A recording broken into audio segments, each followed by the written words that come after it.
Assalamualaikum warahmatullahi wabarakatuh. Halo semuanya, selamat datang kembali di channel YouTube Sobat Pembelajar.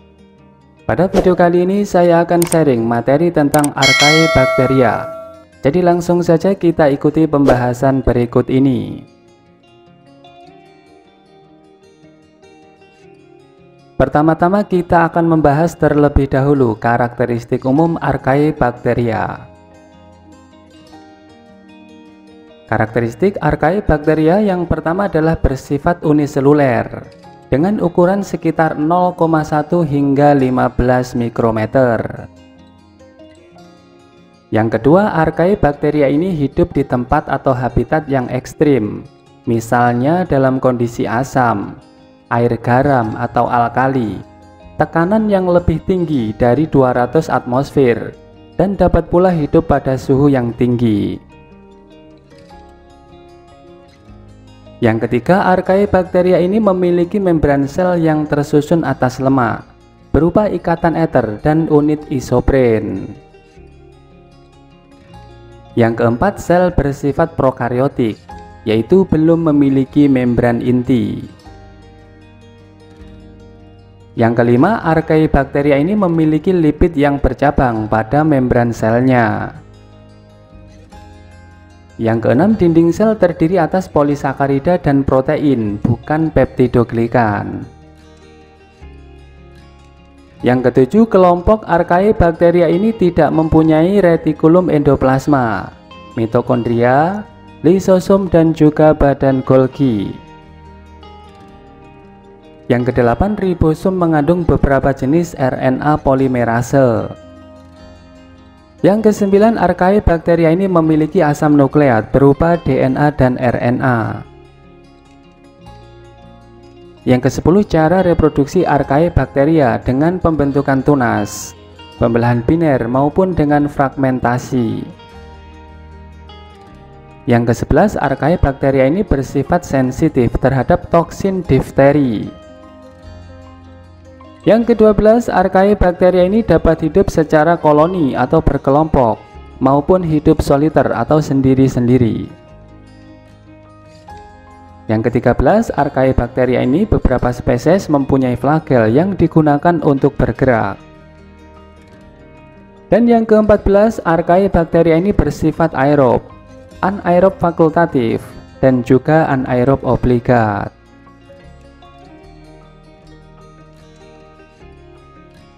Berikut ini adalah bentuk-bentuk sel Archaebacteria. Yang pertama adalah bentuk kokus, misalnya Methanococcus janasi. Yang kedua adalah bentuk lobet kokus, misalnya Methanosarcina barkeri. Yang ketiga adalah bentuk Bacillus pendek, misalnya Methanothermus fervidus. Dan yang keempat adalah bentuk Bacillus panjang, misalnya Methanobacterium thermoaustrotropicum.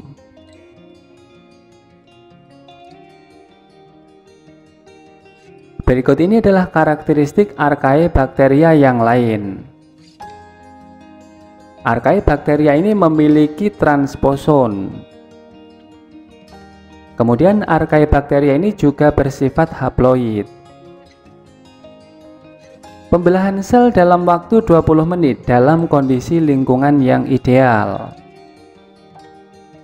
Archaebacteria ini juga memiliki plasmid. Seringkali plasmid ini digunakan sebagai kode untuk resistensi antibiotik atau enzim tertentu. Archaebacteria juga mampu mengubah asam pirufat menjadi etanol atau asam laktat dalam proses fermentasi. Motilitas atau pergerakan Archaebacteria menggunakan flagella bertipe Lovotric. Adapun struktur yang dapat ditemukan pada Archaebacteria misalnya adalah membran sel, dinding sel, ribosom, endospora, kapsul, flagel, villi, mesosom dan plasmid.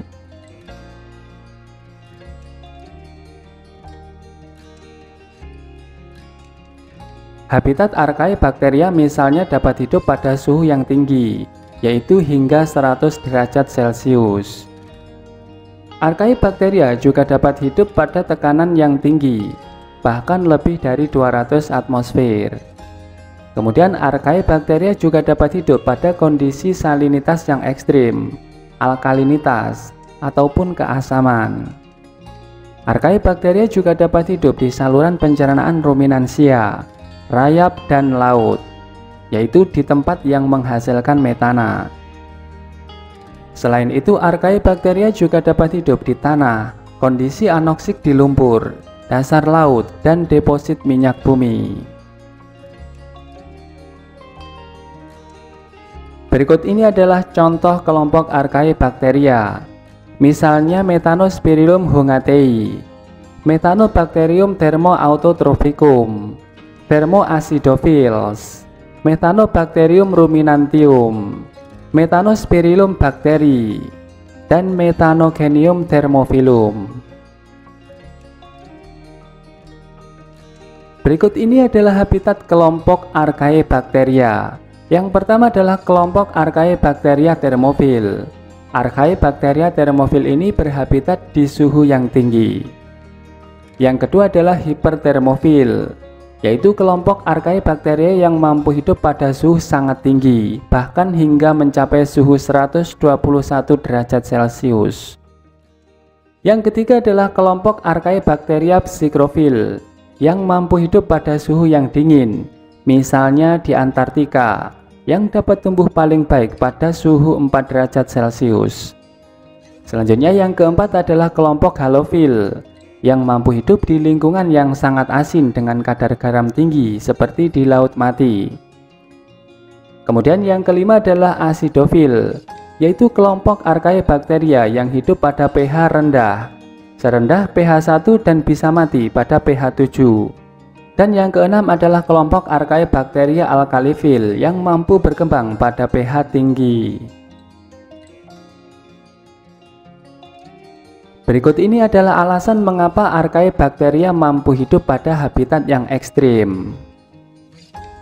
Yang pertama dilihat dari struktur dinding selnya.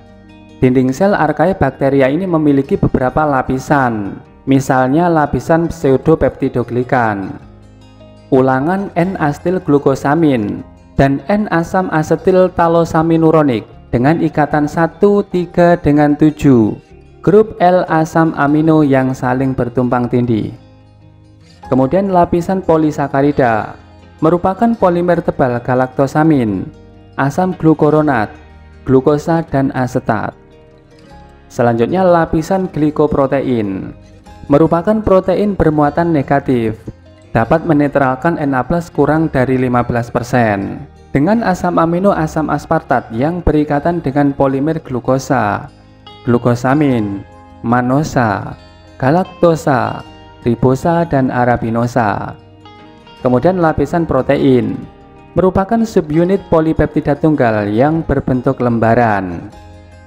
Pseudopeptidoglikan merupakan dinding sel dari Archaebacteria, memiliki ikatan 1,3 glikosidik yang membuat lisozim tidak berguna, karena lisozim ini dapat memecah 1,4 glikosidik peptidoglikan.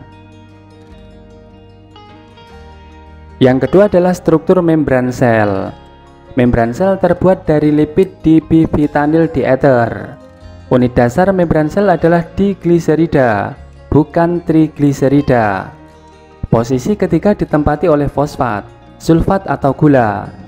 Yang berikatan kedua pada gliserol adalah hidrokarbon bercabang rantai panjang atau isoprena daripada asam lemak. Ikatannya adalah ikatan ether daripada ikatan ester. Jika unit membran terbuat dari hidrokarbon C20, bagian membran itu akan menjadi bilayer. Jika hidrokarbon C40, maka kedua permukaan membran dilekatkan. Daerah membran tersebut adalah lapisan tunggal. Pada banyak Archaebacteria, membran adalah campuran komponen tersebut, membuat membran menjadi lapisan tunggal dan ganda campuran dan sangat tahan terhadap panas. Selanjutnya struktur DNA. DNA pada kelompok Archaebacteria merupakan double-stranded DNA sirkuler yang bersifat haploid. DNA dikaitkan dengan protein pengikat DNA seperti histon yang menstabilkan DNA archaea. Gen untuk rRNA dan tRNA juga memiliki intron. Gen pada Archaebacteria mengandung G dan C bervariasi antara 28 hingga 72%. Pada Archaebacteria yang bersifat termofil, terdiri atas G, C, RNA yang lebih tinggi. Selanjutnya akumulasi 2,3 difosfogliserat yang mengurangi depurinasi DNA, yaitu menghilangkan basa adenin dan guanin.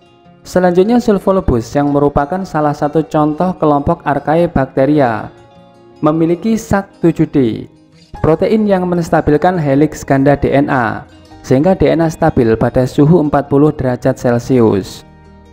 Kemudian pada Archaebacteria thermophil juga memiliki topoisomerase reverse girase.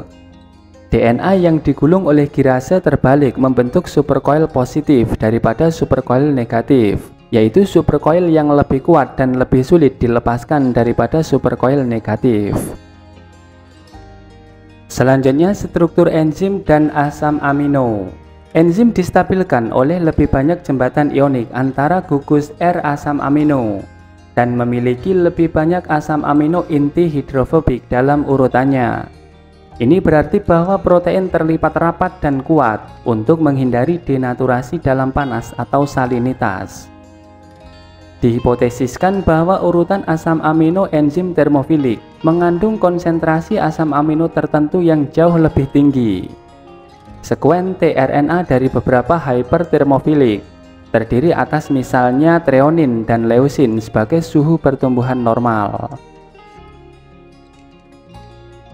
Selanjutnya keberadaan heat shock protein. Adapun jenis gen dan protein heat shock berupa HSP70 atau DNAK, HSP40 atau DNAG, gen GRPE, HSP60, SHSP, termoprotektan dan juga proteosom. Protein heat shock dapat melipat kembali protein terdenaturasi ke konformasi normalnya dan memulihkan aktivitasnya. Seperti contoh pada Pirococcus dapat bertahan hingga suhu 121 derajat Celcius selama 1 jam karena memiliki chaperonin. Sekarang kita akan membahas kelompok Archaebacteria thermoacidophilic. Karakteristik yang pertama dari Archaebacteria thermoacidophilic adalah habitat di lingkungan yang bersifat asam dan bersuhu panas, maksimum pada suhu 60 hingga 80 derajat Celcius. Yang kedua, thermoacidophilic hidup dengan mengoksidasi air yang mengandung sulfur dan berada di dekat lubang hidrotermal di laut bawah. Yang ketiga, thermoacidophilic merupakan kelompok Archaebacteria yang paling dekat dengan eukariotik. Yang keempat, Sulfolobus sp merupakan salah satu contoh organisme thermoacidophilic yang hidup di mata air panas bersulfur di Yellowstone National Park, Amerika Serikat. Hidup dengan mengoksidasi sulfur untuk mendapatkan energi. Yang kelima, anggota organisme kelompok Archaebacteria yang lain, yaitu Thermus aquaticus, dapat hidup pada air dengan suhu 105 derajat Celcius di dekat lubang hidrotermal di laut dalam atau kawah gunung api bawah laut. Adapun contoh lain dari kelompok Archaebacteria yang bersifat thermoacidophilic misalnya adalah Thermoproteus tenax. Berikut ini adalah contoh Archaebacteria thermoacidophil. Yang pertama adalah Thermoplasma acidophilum. Yang kedua adalah Sulfolobus. Dan yang ketiga adalah Brevibacillus levickii.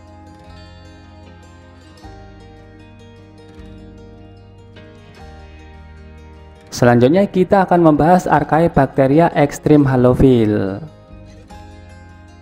Karakteristik yang pertama adalah kelompok Archaebacteria yang hidup di tempat yang asin atau dengan kadar garam yang tinggi, seperti di Laut Mati dan Great Salt Lake atau Danau Garam di Amerika. Yang kedua, Archaebacteria halofilik ini bersifat heterotrof. Yang ketiga, untuk menghasilkan energi, halofilik melakukan respirasi aerobik. Ada pula yang dapat berfotosintesis. Adapun contoh anggota dari Archaebacteria ekstrim halofil misalnya adalah Halococcus dan Halobacterium. Berikut ini adalah contoh Archaebacteria ekstrim halofil. Yang pertama adalah Halobacterium salinarum. Yang kedua adalah Halococcus thailandensis. Dan yang ketiga adalah Haloterrigena turmenica.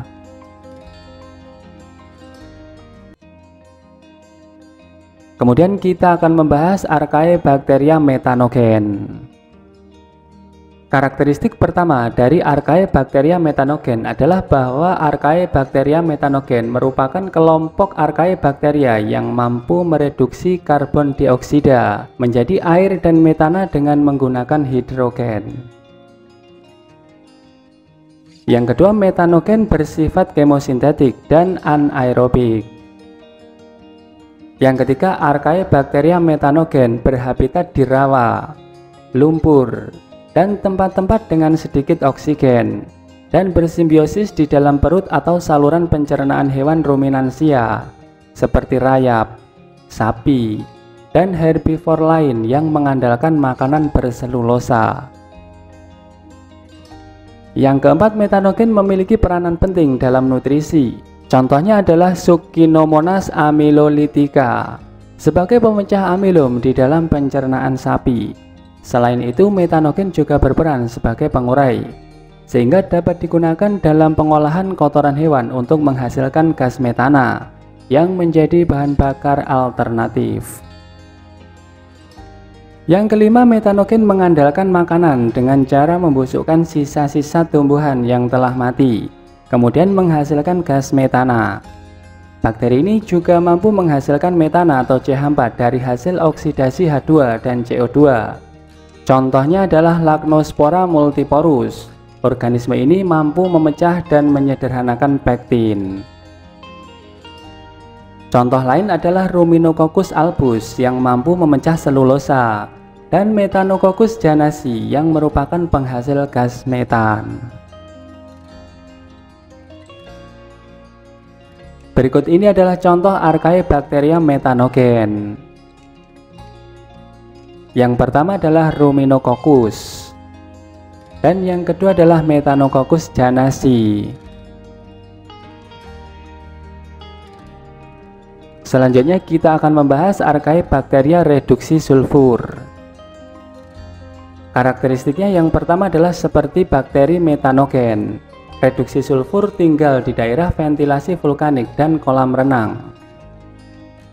Yang kedua, menggunakan sulfur anorganik berlimpah yang sering ditemukan di dekat ventilasi vulkanik bersama dengan hidrogen sebagai makanan. Yang ketiga, memiliki toleransi panas yang sangat tinggi sehingga dapat hidup pada suhu hingga 85 derajat Celcius. Adapun contoh anggota dari Archaebacteria reduksi sulfur adalah Desulfiromonas acetoxidan.